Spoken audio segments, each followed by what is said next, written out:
Hello there, fellow fish keepers. It's Mike with the Fish Tank Barn, and I'd like to welcome you back to another video. If this is your first time here, I would really appreciate it if you would smash the subscribe button and ding the notification bell so you don't miss any updates here on the channel.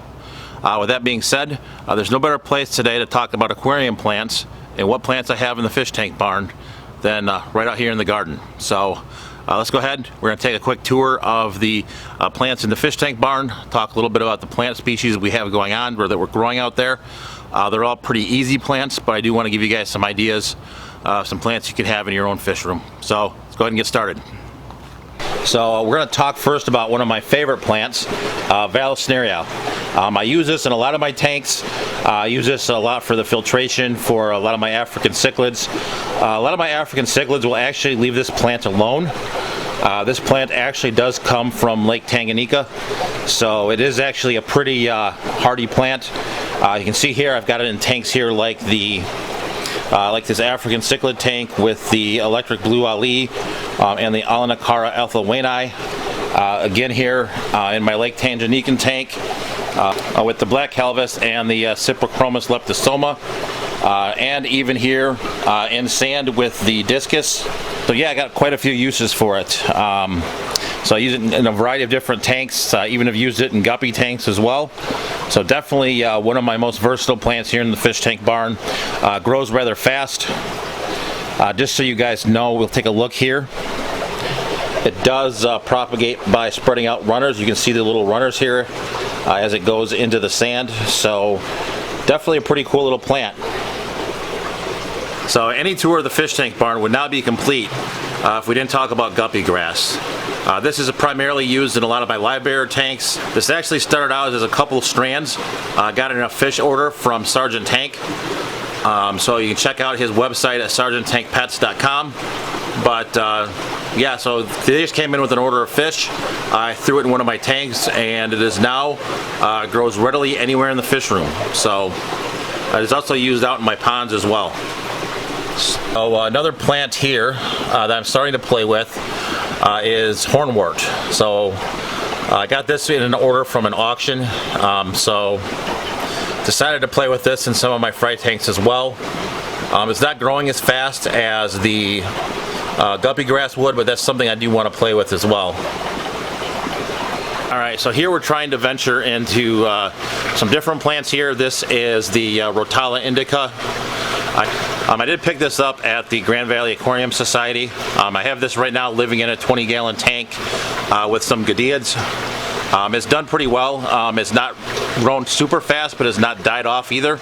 I'm really not running a lot of fertilizer in any of these tanks. I generally let what I feed for the breeding setup kind of be the fertilizer for the plants. And that seems to have worked out pretty well in a lot of the tanks. So let's go ahead and head upstairs and take a look at a few more.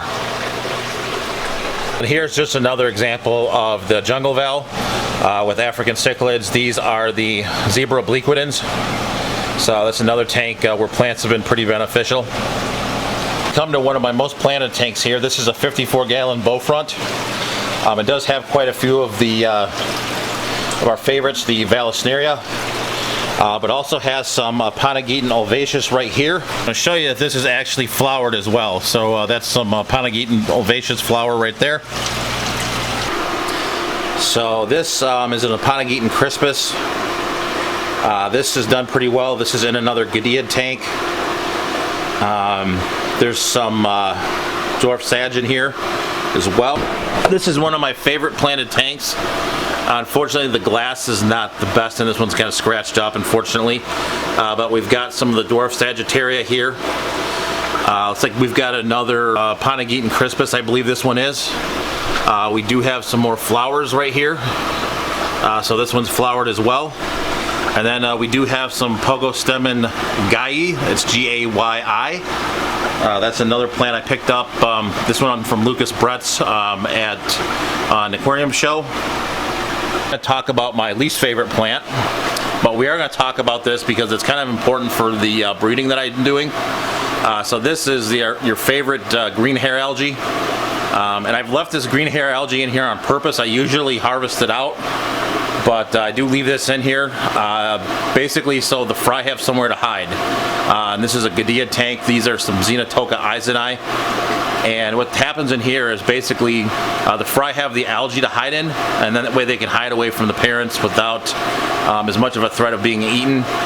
Many of the Gadean species will eat their young, so it's something definitely to keep in mind. There are some benefits to algae in terms of like fry protection and stuff too. I mean, there's obviously other options like guppy grass, duckweed, many other options, but this one seems to kind of work for a lot of my Gadeans. So, well, I hope you guys enjoyed taking a look here at the aquarium plants. I'd really appreciate it if you guys would check out the videos that come here at the end.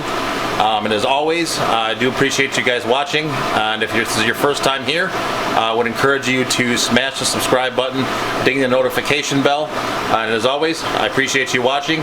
Stay fishy, keep on breeding, and I'll catch you guys in the next episode.